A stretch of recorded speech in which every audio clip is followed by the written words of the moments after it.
Hey, what's going on everyone? It's Joe from Gadgetry Tech, and today we're going to talk about the DMS Project Omega.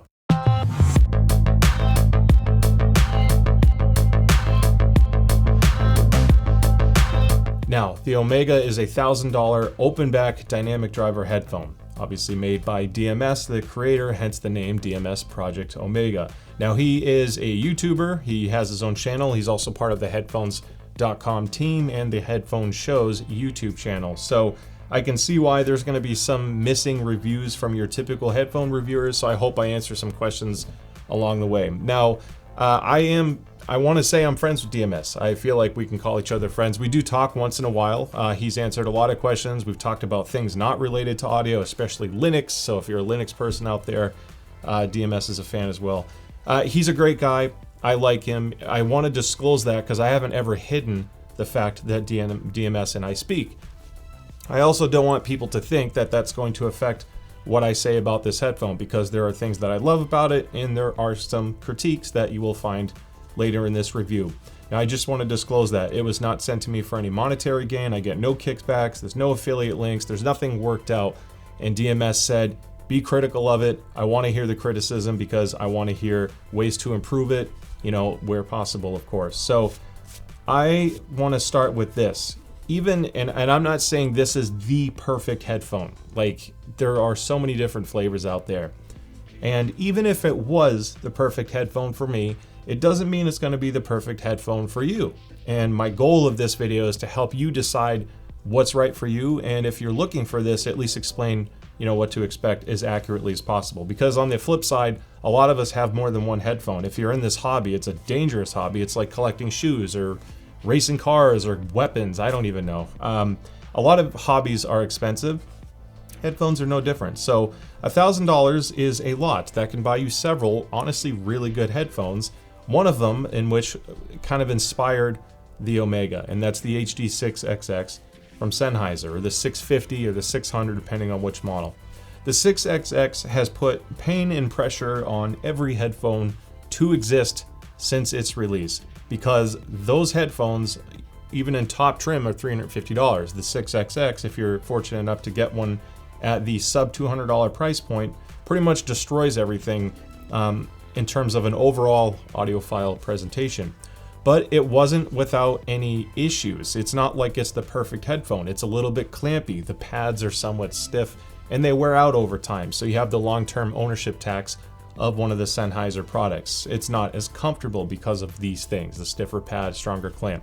Now, some of that you can modify. You could change the pads, which in fact changes the sound quality. You can loosen the clamp force thanks to the metal headband, but you can't do so much with EQ if you are a bass person. If you like more bass, there is a finite limit of what that headphone can do. Now, what that headphone does extremely well is mid-range. It is like the gold standard in timbre and tonality, and that is where this came from, because Doug, or DMS, loves the HD6XO line himself, but he wanted more deeper bass, more sub bass, more upper treble, a little bit of air, something that kind of takes everything great about the 6XO line, but adds more to it. Tastefully so, not overdone. So I'm going to compare this to some other headphones, but I do want to start with build quality and comfort.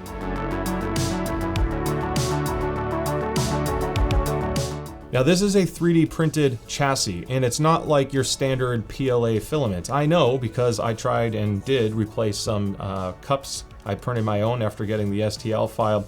This is using an SLS process, which is extremely durable and extremely light. The Omega, or Project Omega, tips the scales at only 306 grams, followed by a very light clamp force. Now, you still get metal parts. This whole system here, this knuckle is metal. The post, as you can see, is metal. This fork is metal. On the note of the fork, we're going to just get to my first criticism of it, and this is something that I think and will see improvements on. The good news is, even on the DIY side, for very little money, you can modify it yourself. Now, this is a selling point because, one, this comes with this awesome Listen More cable to match, of course. Not too long, which is good because I can actually use it on my desk very easily. I don't have a very long cord, and because it's terminated with dual 3.5, you can pretty much replace it with any cord you want, whether it's Meze, Focal, Hi-Fi Men 3.5 cables, they all work. So going back to the fork, it is removable, so I can pop this off, and it's going to be a little tighter on mine because I made a modification. You can see that this little rubber grommet inside. These holes are larger than what the screw is. Now, there's some of the solutions is to replace this screw with a slightly thicker one. This is a 3mm screw, and as you can see, if I put it in there, it's just a little bit loose. Now, if this ever gets printed with a smaller hole, or if the screw ever gets widened, you can see just how simple that is to replace. It's a little Allen screw here, the nut that secures it in the post. So a slightly thicker post would alleviate that issue. I bought these cheap little rubber things online and then cut them to kind of make my own insert. It honestly doesn't work well. You can see that it just popped all the way through because it's kind of like a one and done thing. I'll probably have to redo this, but I wanted to show you my first thing. Now I have admittedly some OCD issues. If there are certain things that are making a lot of noises or creaks, it really gets to me. And I can't handle it that well because it's a distraction. Now, when you put this on your head and you're wearing it, it makes no noise. You'll never know that this is a thing. So if you want to fix it, you can. And this whole pack of these, like a 50 pack of these, you could see how I just kind of place it on. I had to cut it to get it to fit, but this whole 50 pack was only $5. And then that alleviated the noise and the movement. It also added a little bit more rotation. You know what? What I'm going to do is leave this one off now that I've showed you, because I don't want to spend too much time. This one has it, and I want to show you what happens. So there are 3 different screw holes on the side, which is by design because you can center it if you want. And now you have a more symmetrical cup, or you can stagger, like, you know, put it at an angle, which I'm going to do now because I personally like it at the angle, which is the default setting. Let me switch that back. It puts the terminals forward. So when you're wearing it on your head, the cables come forward a little bit, and I just like the way it feels on my head. Now you can hear a little bit of a squeak. I'm sure that can be sprayed. I think it's only on the right side that mine does it. Now, because I added these rubber things that you can see, it also helped increase the resistance right here. It swings rather easily, and of course I actually put this on the wrong angle because I had it backwards. So let's just flip that again because I have no reason to hide that fact and pretend that didn't happen. So now we are back to square one. These pads are absolutely massive. This is another thing that DMS was going for. These are Dakoni suedes. They're soft, they're not crazy spongy, but I think that's important because it maintains the sound profile. It's not as inconsistent, and it should also hold up for a long period of time, especially when you look at the lighter clamp.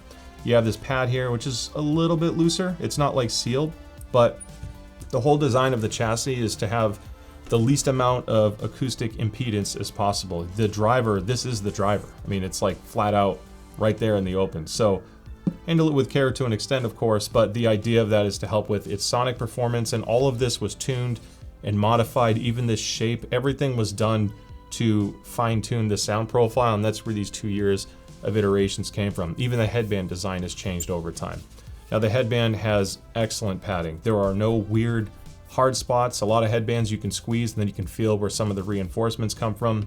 Very easy to compress, and it's extremely comfortable. There's no notch for pressure release right here, but it's soft and light enough that you don't feel it on your head. This headphone can wear for a very long period of time.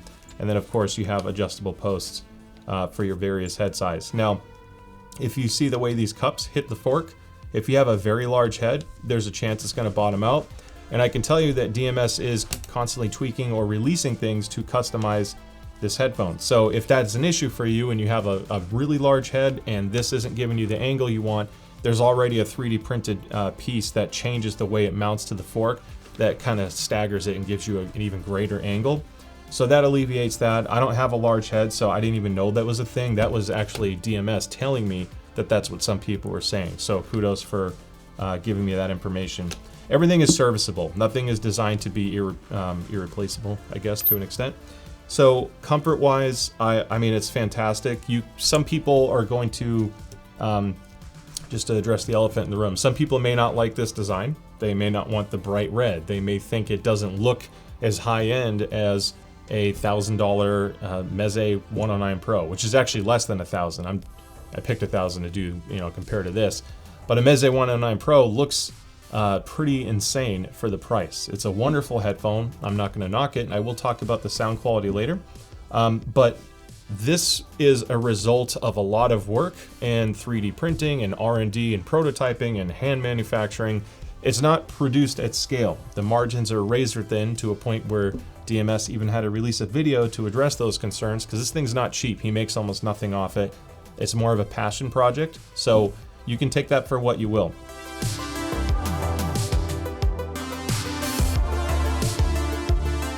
Now, all of that being said, the comfort, the design, whether you like it or not, it may not matter to you if it doesn't sound good, right? And this is kind of where the magic starts to happen. And as you can see, just from my wall behind me of different headphones, and I can tell you I have a lot more than what fits on the shelf behind me.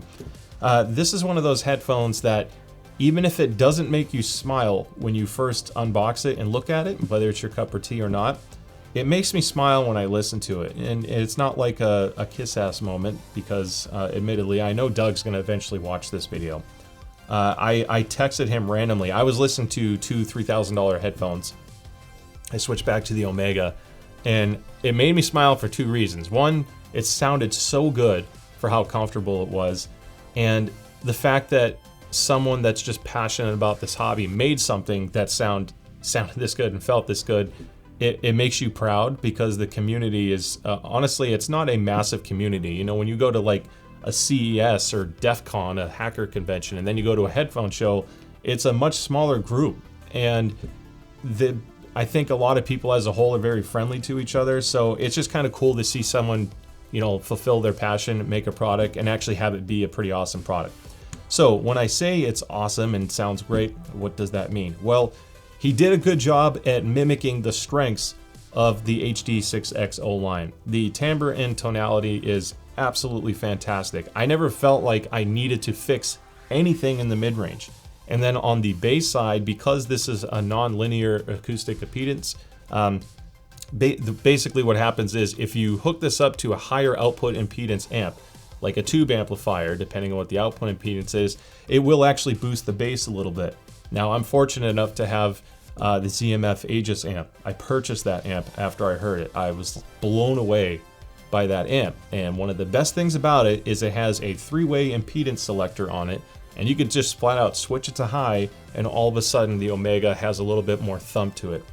Now, this isn't a bass head headphone either. It's an open back dynamic driver, and it does have, to me, better and stronger bass than the 6XO line from Sennheiser, but it's not going to compete with something like an Odyssey LCD-X with EQ. And I don't think it's as punchy as the Meze 109 Pro, but the extension and the bass texture is still excellent. So it really comes down to your preferences. Think of this as just the slightest tad of warmth over a Sennheiser 6XO line with more sub-bass extension and a little bit more air, but not so much where it's ever like a glistening or metallic or overly sparkly sound. Comfort comes from two things. It comes from physical comfort and listening comfort. And too much bass or too much treble or odd spikes in the frequency response all create a listening fatigue. So you have two things to consider if you're planning on listening to headphones for a long period of time. And this is really where the Omega's biggest strength is, because it's still highly resolving. Music sounds absolutely fantastic on it. And the best part is it's not like it's just one genre of music. It sounds great with a lot of genres. Yes, if I'm listening to trap music and EDM and I just want slamming gobs of bass, I'm not going to look to the Omega and blast EQ and think I'm going to get that heart-throbbing bass that some people crave. It's one of those headphones that just, it sounds right, and it doesn't make you think about customizing the sound as much. You can kind of just plug it in and forget and enjoy the music.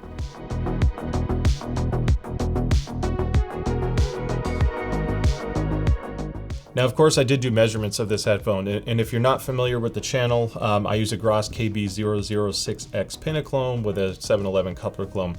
Use this to compare against other measurements I have done. If you compare it to someone else's measurement, unless they have the exact same rig and follow the same testing process, you're probably not going to get an apples to apples. There's just way too many variances at play, and I wouldn't shop someone else's frequency response for a different headphone against this one on my site and assume it's full parity there, because it's definitely not, and different rigs measure differently. However, I have measured a lot of headphones, so you can use my site to compare this headphone to others. Now, when we look at the objective measurements, the frequency response of the Omega, You can see why this is such a phenomenal headphone. Now there is a little bit of a lift in the bass, closer towards Harman, and it rolls off as you approach 50 hertz. That's actually pretty good for a dynamic driver that's an open back. And then you can see a very linear mid-range, a little bit of a hump right about 1000 hertz. Your 1600 hertz-ish scoop, but not by much. It's just compared to the frequencies around it.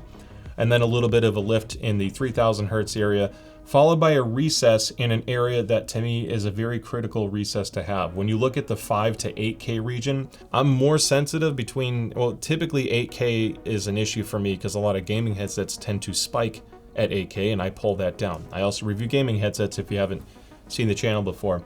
So this one, it's in line on the Harman curve, at least on my rig, with 8000 hertz. I never found it too sparkly or sibilant and like wince treble. I didn't have to do any of that. That recess that happens right before isn't too great, but this does help relax the sound a little bit. This is where some of that magic is happening from the listening fatigue.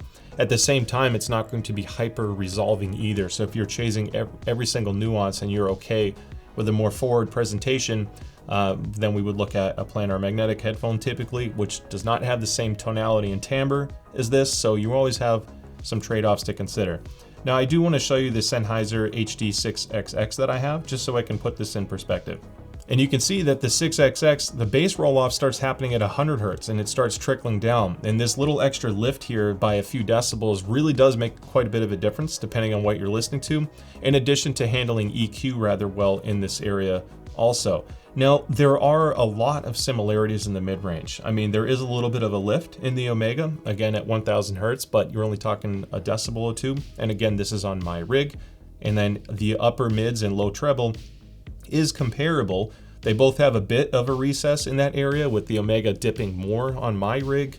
And then you can see this doesn't paint the full picture, but when you look at like 10,000 hertz to 15,000 hertz, the Omega does measure a little bit brighter on top. That's why I was saying earlier, it's not like this massive overhaul of an HD6XO line. It's not a ton of extra bass and extra treble to quote unquote turn a 6XO into a V shape.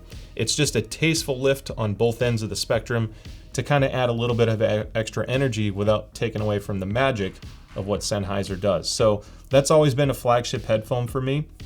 Now, when we look at a couple others, I want to show you some more expensive headphones. So you have the Headphone Aria Organic, which is about $1,200 right now. I think it's a pretty good open back planar magnetic headphone, and just to show you the measurements, it has a linear bass response. Doesn't sound as punchy, but it extends very deep for an open back if you're chasing that. There's a much larger scoop in the 1.5K area and then much more upper treble, so it sounds a lot more sparkly and airy. The stealth is a little bit different. You can see that it's comparable, and I'm gonna hide the Sennheiser 6XX, and let's change the color of the stealth. And just to show you, I guess, how those two compare to each other, I'm gonna hide the Omega for just a second.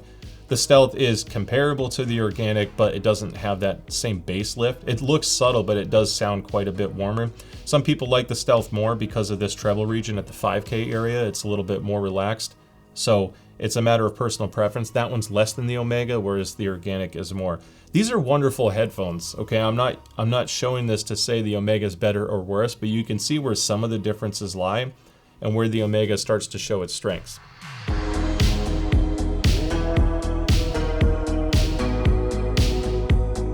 Now, usually I'll start going off specific songs and say this is how the magic happened in this song and stuff like that. And I started kind of getting away from that because I feel like you shouldn't have just a few songs where a headphone should sound good. It should sound good with a lot of stuff.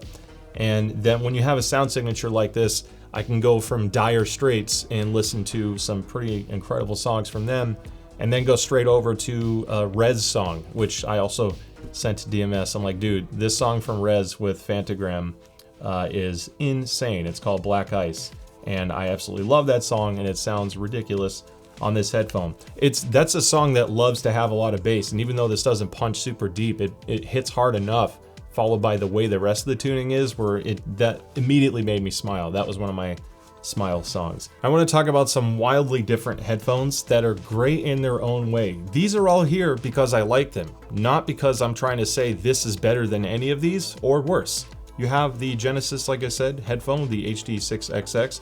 I love this headphone. I've talked about it a lot in the video already, so I'm not gonna revisit it too much. But the pad comfort, there are a few things that aren't as good, but it's also a pretty inexpensive headphone. I think bang for your buck, the Sennheiser 6XO line is still one of the best out there, period. It's just ridiculous how much you get for the money, but at the same time, I know this isn't everyone's cup of tea, and I've seen people talk about how they like the Sennheiser 560S more, just because it's more punchy and has a little bit more treble. There's even more bite in the mid-range. This has more bass and more treble than this, but it still has a lot of the texture quality and mid-range performance that I like. So you can kind of see where this is going with the sound profile. Then you have two wonderfully different planar magnetics in a similar price range to this. So you have the Odyssey LCDX, one of my favorite planars for the money, especially if you love listening to rock. It's just a planar that slaps. You can EQ the piss out of this thing and it'll do what you want. It's just a wonderful headphone. Comfort-wise, it's significantly heavier than the Omega. You have some resonance things where if you're wearing it, you can kind of hear these low frequencies. It's just the nature of the way this chassis and driver and leather pads seal on your head. It's a wonderful headphone. I think if you want deeper sub bass and you're okay with a little bit drier presentation up top, planars can just extend more and they take EQ well, but this doesn't have the same resolution in the mid-range for me, especially when it comes to acoustics and vocals. To me, the Omega has the edge there. If I'm listening to more of the EDM and I'm okay with doing EQ to get it to where I want, this is just a wonderful headphone. Or if I want a planar-like speed, but for rock, because this has really good punch to it, also wonderful there. You have the Headphone Aria Organic, which is not going to be everyone's cup of tea. The bass is very linear, and then it has a very sparkly upper treble. For people who are starting to lose higher frequency sensitivity, this is why you get such a wide variety of people that either love or don't like this headphone. A little bit of extra treble is not going to kill anybody. You can always EQ it down, but this thing is crazy resolving. You can hear fingernails touching the strings of a guitar because it's so forward in the detail region. Now, again, it's not from a tonality and timbre standpoint as accurate. If you were to listen to someone playing a guitar right in front of you in person, the Sennheiser and the Omega are going to be closer to that presentation in terms of replaying it on your ears later. That's what we talk about when we say tonality, timbre characteristics, etc. Coloring it is okay, and sometimes people like the colored byproduct more. So it's just a matter of understanding what you're getting.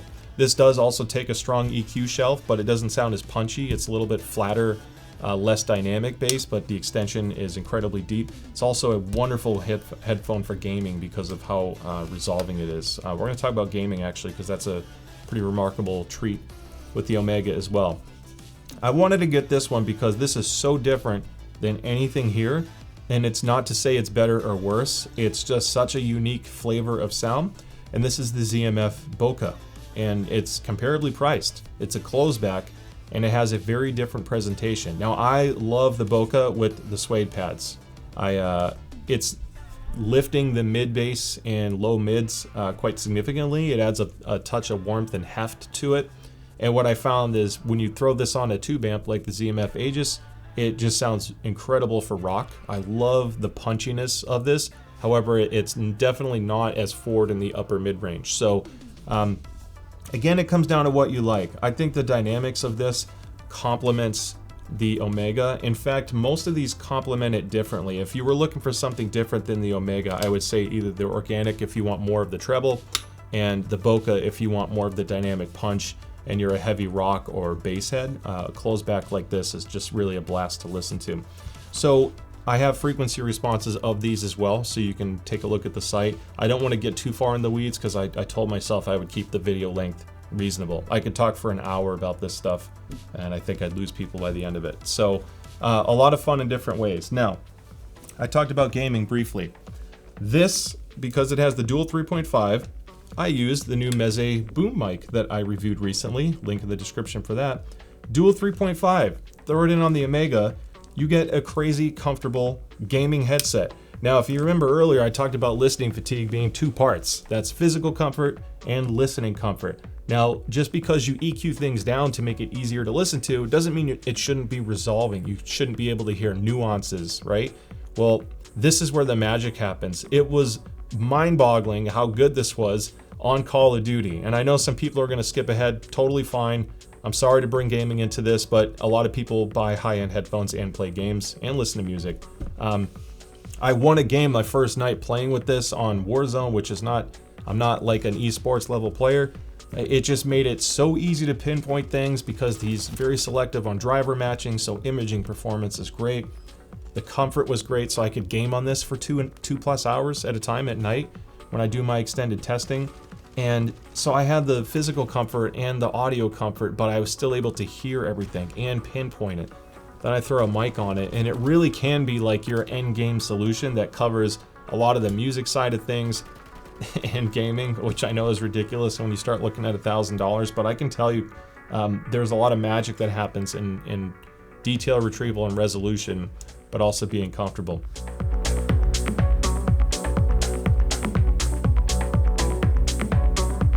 Now, I know I was a little all over the place with the headphone. Admittedly, I'm trying to fit this into my schedule because I know this is a limited run, and normally I spend at least several weeks to over a month with it. Instead, I kind of did a speed run, and I was just using it nonstop for several days to get as much use as I can out of it.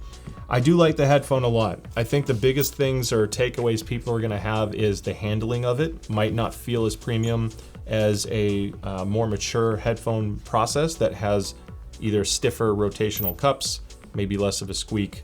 These little things will kind of get tweaked and dialed in, I think, over time, or you can do mods, like I said, as well. So that's really the only nitpick I have, is the handling of the chassis doesn't feel as much like a $1,000 headphone.